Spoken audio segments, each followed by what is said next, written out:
Hello friends, welcome to civil service paradise. चलिए आज की क्लास शुरू करते हैं। आज की क्लास शुरू करने से पहले कुछ मैं अपने बारे में आपको बता दूं। मेरा नाम अनुपम राठौर है और मैंने बीटेक किया है सीएस से। मैंने हिंदी लिटरेचर से एमए किया है और मैं 2 बार यूपीएससी मेंस दे चुकी हूँ और मैंने 5 बार यूपीपीसीएस का मेंस दिया है, जिसमें से मैंने 2 बार यूपीपीसीएस का इंटरव्यू फेस किया है और मैंने 3 बार यूपीपीसीएस आरओ का मेंस दिया हुआ है। तो आप लोग मेरे बारे में तो जान ही गए। चलिए आज की क्लास शुरू करते हैं। चलिए आज हम करेंगे अपवाह तंत्र। तो अपवाह तंत्र शुरू करने से पहले आप देख लीजिए कुछ टर्म्स जिनको जानना बहुत ज़रूरी होता है। पहला होता है अपवाह तंत्र। अपवाह तंत्र क्या होता है? अपवाह तंत्र ये क्या है? नदियों की उत्पत्ति और उनका समय के साथ विकास जो होता है वो अपवाह तंत्र कहलाता है। तो क्या होता है अपवाह तंत्र? नदियों की उत्पत्ति और उनका समय के साथ विकास। दूसरा टर्म आता है आपका अपवाह प्रतिरूप। अपवाह प्रतिरूप। अपवाह प्रतिरूप क्या होता है? नदियों की जो ज्यामितीय रूप है नदियों का वो और उनकी जो स्थानिक व्यवस्था है उसे क्या कहा जाता है? अपवाह प्रतिरूप कहते हैं। जो अपवाह प्रतिरूप है इसके 2 कारक होते हैं। 2 कारक होते हैं। कौन कौन से कारक होंगे? एक उच्चावच और दूसरा क्या होगा? जलवायु होगी। तो ये 2 कारक इंपॉर्टेंट होते हैं किसी भी नदी का अपवाह प्रतिरूप और उसकी विशेषताएं निर्धारित करने के लिए। नेक्स्ट जो टर्म आता है वो क्या है? अपवाह द्रोणी।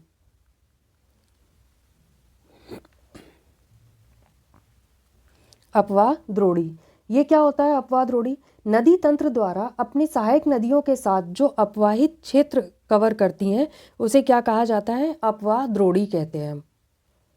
अब हम देख लेते हैं कि हिमालय का अपवाह जो प्रतिरूप है वो कैसा था। हिमालय की बात करें तो हिमालय की उत्पत्ति से पहले क्या था? जो मानसरोवर झील है तिब्बत के पास, यहाँ से निकलने वाली नदियाँ कौन कौन सी हैं? सिंधु, सतलज और ब्रह्मपुत्र। ये नदियाँ जो थी वो तैथिस भूसन्नति में गिरती थी।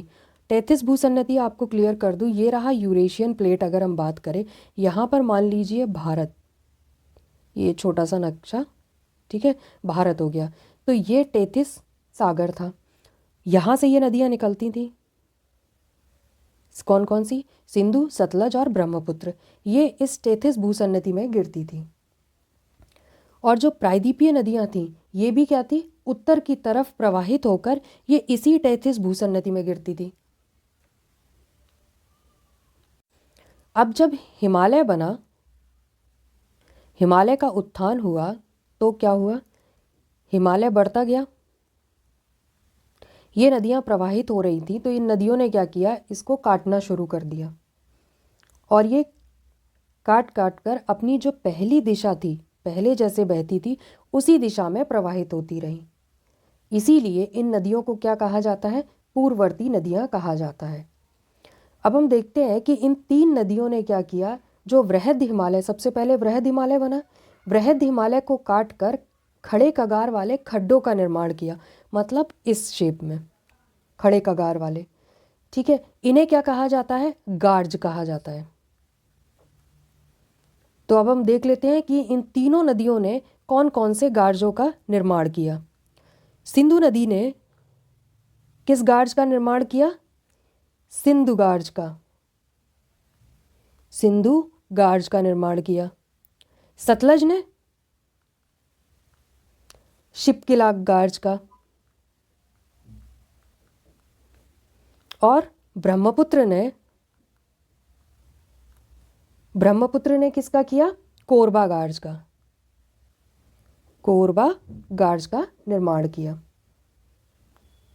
तो ये तो हुआ हिमालय का अपवाह। अब हम देखते हैं कि भारत का जो वृहद जल विभाजक है वो क्या है। भारत में जो बरसात का जल होता है यानी कि जो नदी तंत्र है इसको भारत में 2 भागों में विभाजित किया गया है।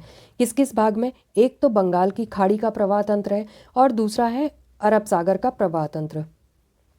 मतलब ये हो गया भारत। एक पूर्व की ओर प्रवाहित होने वाली नदियाँ और एक पश्चिम की ओर प्रवाहित होने वाली नदियाँ। ये बंगाल की खाड़ी का प्रवाह तंत्र होता है और ये अरब सागर का प्रवाह तंत्र होता है। तो अब हम बात करते हैं कि बंगाल की खाड़ी का प्रवाह तंत्र, इसमें कौन कौन सी नदियाँ हैं। गंगा आती है, महानदी आती है, गोदावरी है, कृष्णा है और कावेरी है। अगर बात करें हम अरब सागर के प्रवाह तंत्र की तो नर्मदा होगी, ताप्ती होगी, साबरमती होगी और माही हो जाएगी।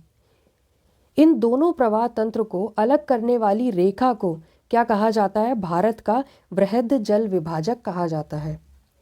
अब हम देख लेते हैं कि भारत का वृहद जल विभाजक कैसा है। ये रहा डायग्राम। हम बात करते हैं इसकी, तो यहाँ पर क्या है? अरावली श्रेणी है, ये आ जाएगी आपकी विंध्य श्रेणी, यहाँ पर होगी सतपुड़ा श्रेणी और ये आ जाएगा आपका पश्चिमी घाट। तो ये जो बनता है ये आपका भारत का वृहद जल विभाजक बनता है। चलिए आगे देखते हैं। आगे है पूर्ववर्ती नदियाँ।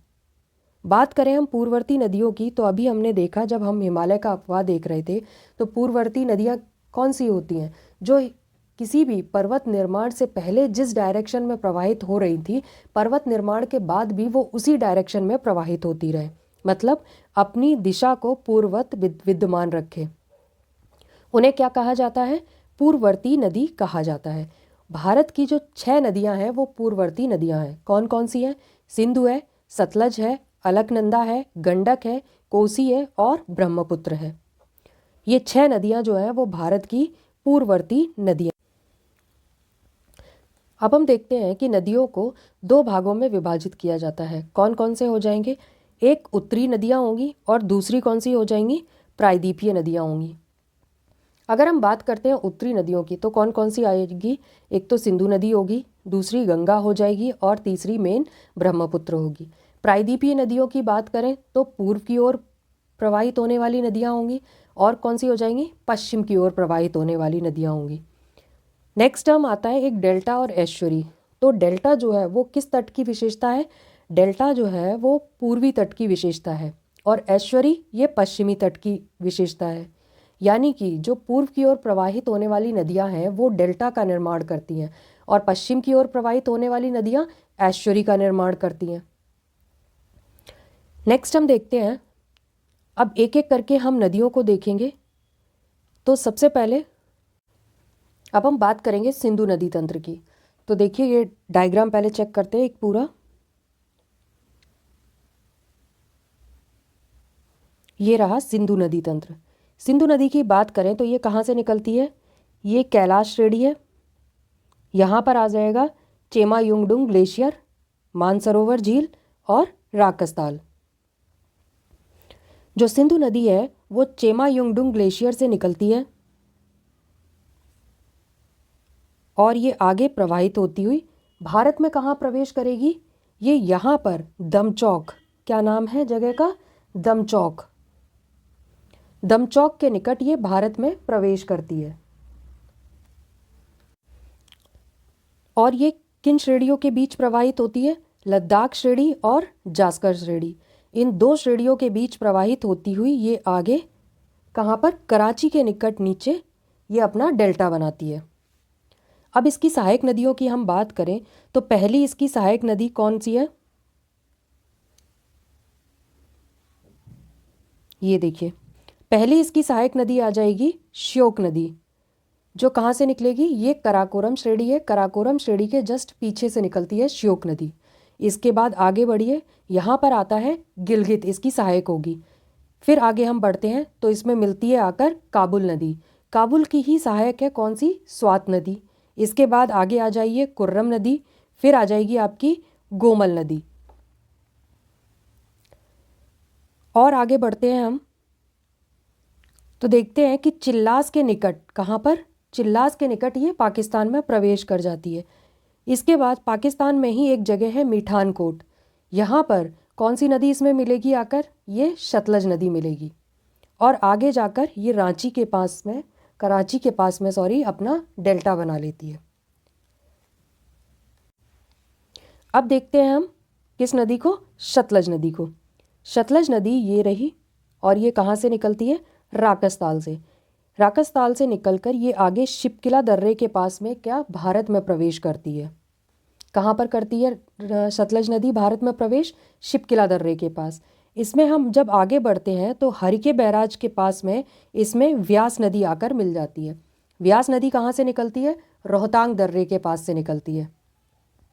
और हरिके बैराज से ही इंदिरा गांधी नहर निकलती है इससे। जब सतलज नदी आगे बढ़ती है तो इसमें कौन सी नदी फिर आकर मिलेगी? चिनाब नदी मिलेगी। चिनाब नदी कहाँ से निकलती है? ये निकलती है बारालाचला दर्रे से, और ये दो नदियों के रूप में निकलती है। कौन कौन सी? एक चंद्र और दूसरी भागा नदी के बीच में। अब हम देखते हैं झेलम नदी। झेलम नदी जो है वो किसकी सहायक है? चिनाब नदी की है। ये चिनाब, ये आ गई आपकी झेलम नदी। झेलम नदी कहाँ से निकलती है? शेषनाग झील से निकलती है।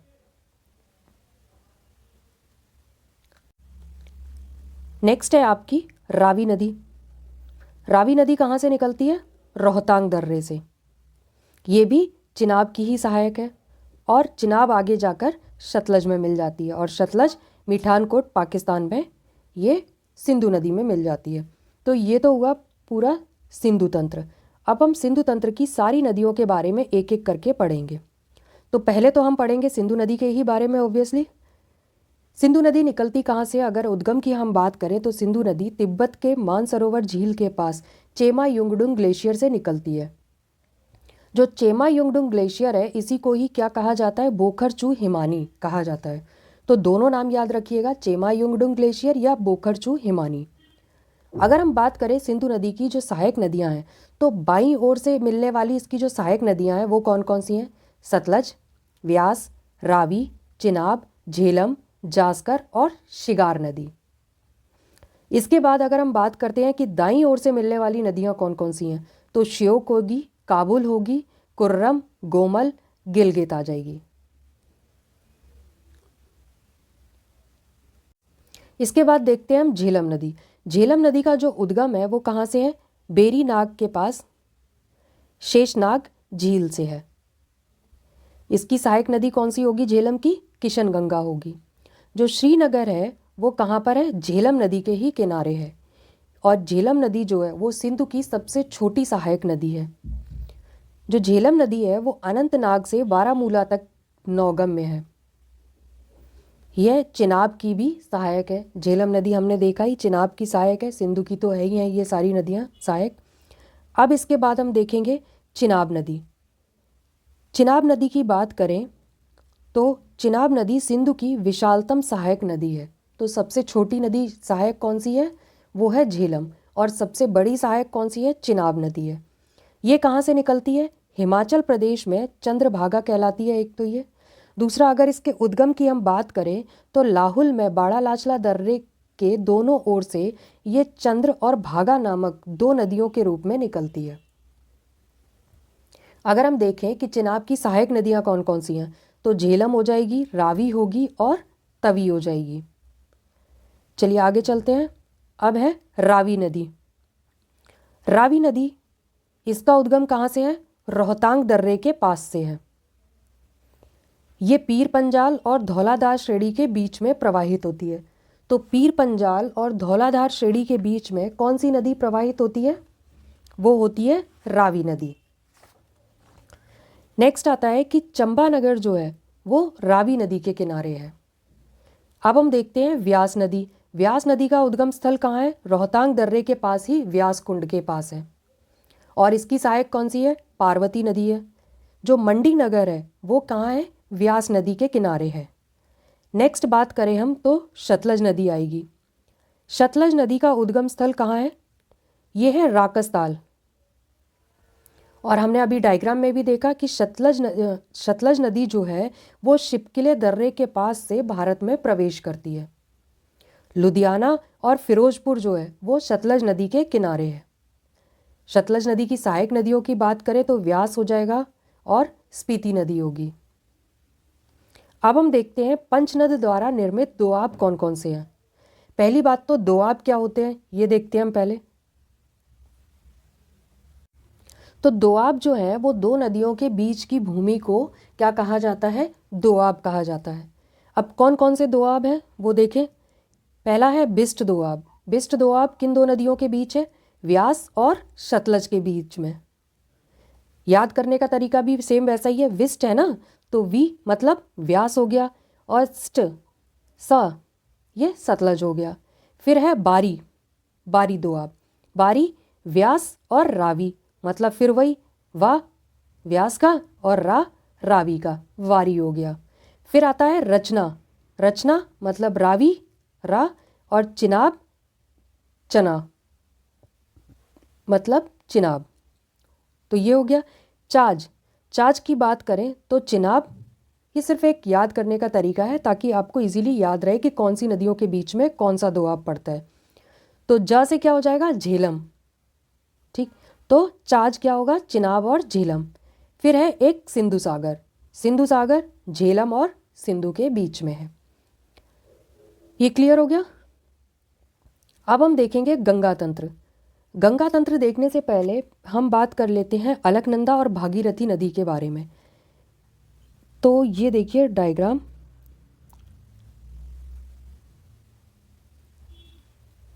ठीक है।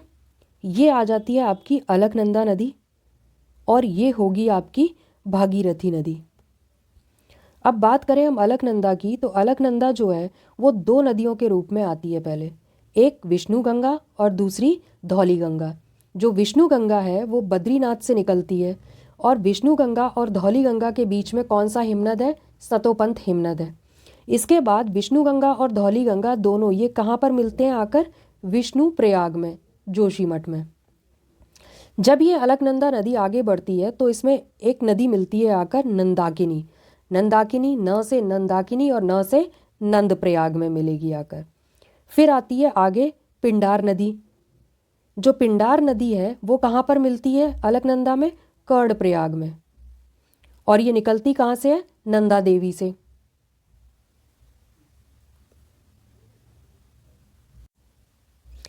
अब हम देखते हैं कि आगे इसमें रुद्रप्रयाग है। रुद्रप्रयाग में कौन सी नदी मिलती है आकर? मंदाकिनी नदी। और मंदाकिनी नदी की सहायक कौन कौन सी है? सोन गंगा है, जो कहाँ पर? सोन प्रयाग में मंदाकिनी में मिलेगी। मंदाकिनी नदी खुद कहाँ से निकलती है? केदारनाथ से निकलती है। और फाइनली अलकनंदा में कहाँ पर मिलती है? रुद्रप्रयाग में आकर मिलती है। अब हम बात करते हैं भगीरथी नदी की। भगीरथी नदी जो है वो अलकनंदा में कहाँ पर? देव प्रयाग में मिलती है आकर। और इसकी सहायक कौन सी है? भील गंगा है। भगीरथी निकलती कहाँ से है? गंगोत्री हिमनद से निकलती है। और ये आगे हरिद्वार से क्या होता है? मैदान में प्रवेश कर जाती है। इसके बाद ये गंगा के रूप में आगे प्रवाहित होती है। तो अब हम आगे देखेंगे इसका गंगा तंत्र वाला सेक्शन। अब हम बात करते हैं गंगा तंत्र की। तो हमने देखा कि गंगा तंत्र में गंगा नदी आगे मिल गई आकर, किसमें? अलकनंदा मिली। कहाँ से निकली? गंगोत्री से, भागीरथी के नाम से। फिर इसमें आगे अलकनंदा मिली कहाँ पर? देव प्रयाग में। इसके बाद आगे बढ़िए तो रामगंगा मिलती है कहाँ पर? कन्नौज में आकर। और ये रामगंगा कहाँ से निकलती है? कुमायूं क्षेत्र से निकलती है। फिर हम थोड़ा सा आगे बढ़ते हैं प्रयागराज। प्रयागराज में यमुना नदी इसमें मिल जाती है आकर। उसके बाद आगे बढ़ेंगे, सिरसा में टोंस नदी मिलती है आकर। टोंस नदी से पहले प्रयागराज में ही वरुणा नदी इसमें मिलती है यहाँ से। फिर गाजीपुर में गोमती मिलेगी, और गोमती कहाँ से निकलती है? फुलर झील पीलीभीत से। रामगंगा कहाँ से निकलती है? कुमायूं क्षेत्र से। गोमती नदी की ही सहायक है सई नदी। इसके बाद आगे बढ़ते हम, छपरा आता है। छपरा में इसमें मिलेगी घाघरा नदी। घाघरा नदी शारदा के नाम से भी जानी जाती है, और ये कहाँ से निकलती है? मिलाम हिमनद से। घाघरा नदी की ही सहायक नदी है करडाली। करडाली कहाँ से निकलती है? मापचा चुंग हिमनद से। और घाघरा की ही एक सहायक है राप्ती नदी। इसके बाद हम आगे बढ़ते हैं तो दीघा में आपको सोन नदी मिल जाएगी इसमें आके, गंगा में। फिर आगे बढ़ेंगे हम सोनपुर। सोनपुर में इसमें गंडक नदी मिलती है। गंडक कहाँ से निकलती है? धौलाधार पर्वत श्रेणी तिब्बत से। सोनपुर से आगे बढ़ते हैं तो बागमती नदी आ जाती है। इसके बाद इसमें कोसी नदी। कोसी नदी कहाँ मिलेगी? आपकी भागलपुर में आके। और कोसी नदी निकलती कहाँ से है? गोसाई धान शिखर तिब्बत पठार से। इसके बाद आगे मालदा में महानंदा नदी मिलती है इसमें। और महानंदा नदी कहाँ से निकलती है? दार्जिलिंग की पहाड़ियों से। इसके बाद जब हम यहाँ से आगे बढ़ते हैं तो इसमें ब्रह्मपुत्र नदी मिलती है। ब्रह्मपुत्र नदी कहाँ मिलती है? गोलुंडो के पास में निकलती है। ये हो गई गंगा की बाएं तट वाली नदियाँ। अब हम देखते हैं दाएं तट वाली नदियाँ। दाएं तट वाली नदियों की बात करें तो इसमें सबसे मेन आ जाती है आपकी यमुना नदी। यमुना कहाँ से निकलती है? यमुनोत्री से निकलती है। यमुनोत्री के बंदरपूछ पीक से निकलेगी ये। इसकी पहली सहायक आती है हिंडन। इसके बाद इटावा में इसमें मिलती है चंबल नदी। फिर सिंध मिलेगी आकर। उसके बाद हमीरपुर में बेतवा नदी मिल जाती है इसमें। और बांदा में केन नदी मिलती है। और आगे जाकर यमुना नदी खुद प्रयागराज में गंगा में मिल जाती है। इसके बाद अगर हम दाएं तट वाली नदियों की बात कर रहे हैं तो टोंस नदी आएगी, ये सिरसा में मिलती है। सोन नदी दीघा में मिलेगी इसमें। और ये निकलती कहाँ से है सोन नदी? अमरकंटक से। अमरकंटक से ही कौन सी? नर्मदा नदी निकलती है। और सोन नदी की सहायक कौन सी है? रिहंद नदी है। रिहंद नदी कहाँ से निकलती है? रामगढ़ हिल कैमूर से निकलेगी। गंगा की हम बात करते हैं तो मालदा के बाद जो गंगा है वो इसकी एक वितरिका निकलती है और ये आगे गंगा बह जाती है। इस वितरिका को क्या कहते हैं? हुगली नदी कहते हैं। हुगली नदी की सहायक कौन सी है? दामोदर है। और हुगली नदी पर ही कौन सा है? फरक्का बैराज भी बना हुआ है। जो दामोदर नदी इसकी सहायक है वो कहाँ से निकलती है? छोटा नागपुर पठार से। छोटा नागपुर पठार से ही कौन सी? उत्तरी कोयल नदी निकलती है। उत्तरी कोयल किसकी सहायक है? सोन नदी की सहायक है। और जो हुगली नदी है वो डायमंड हार्बर के पास में यहाँ पर अपना डेल्टा बना लेती है। अब हम बात करते हैं चंबल नदी की। तो चंबल नदी जो है वो कहाँ से निकलती है? बात करें चंबल नदी की तो चंबल नदी महू से निकलती है, जनापावा पहाड़ी से। चंबल की सहायक कौन कौन सी हैं?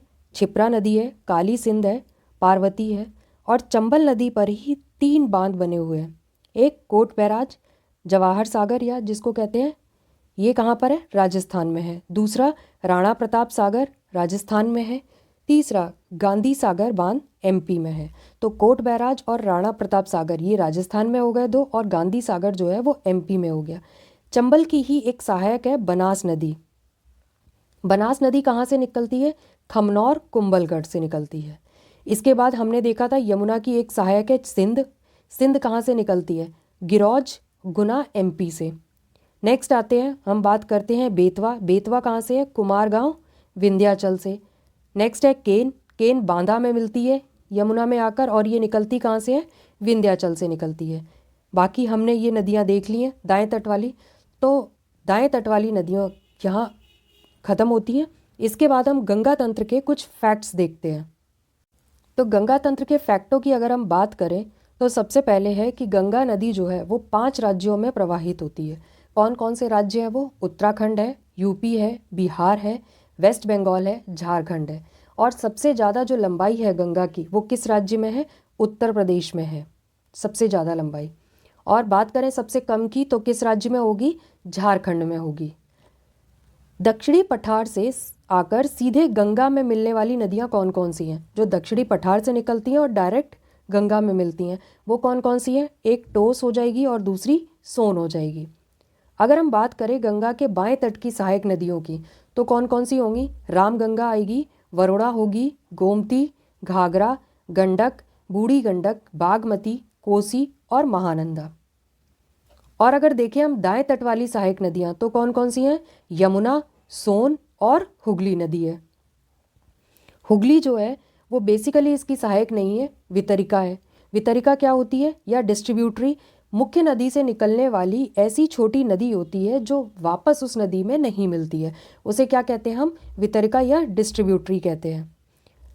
नेक्स्ट हम देखते हैं कि गोमती नदी जो है वो गंगा की एकमात्र सहायक नदी है। कौन सी? गोमती नदी, जो मैदानी क्षेत्र से निकलती है। कहाँ से? फुलर झील से निकलती है, पीलीभीत।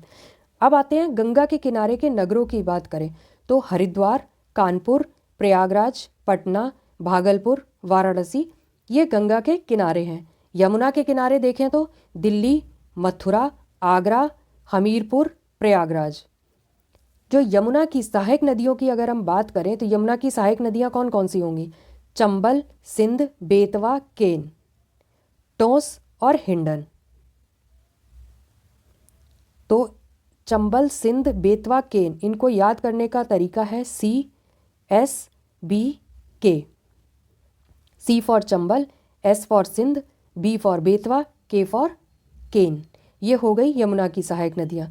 अब देखते हैं कि चंबल की सहायक नदियाँ कौन कौन सी हैं। काली सिंध है, बनास है, पार्वती है, क्षिप्रा है और खारी नदी है। अगर हम देखें कि घाघरा के किनारे कौन कौन से शहर हैं, तो 2 शहर हैं, एक अयोध्या और दूसरा फैजाबाद। तो ये तो हो गया गंगा तंत्र। अब आज हमने 2 तंत्र पढ़े, एक सिंधु तंत्र और दूसरा गंगा तंत्र। कल हम ब्रह्मपुत्र तंत्र पढ़ेंगे और प्रायद्वीपीय भारत की नदियाँ देखेंगे। तो चलिए आज के लिए इतना काफ़ी है। थैंक यू वेरी मच और प्लीज़ लाइक और सब्सक्राइब ज़रूर करिएगा।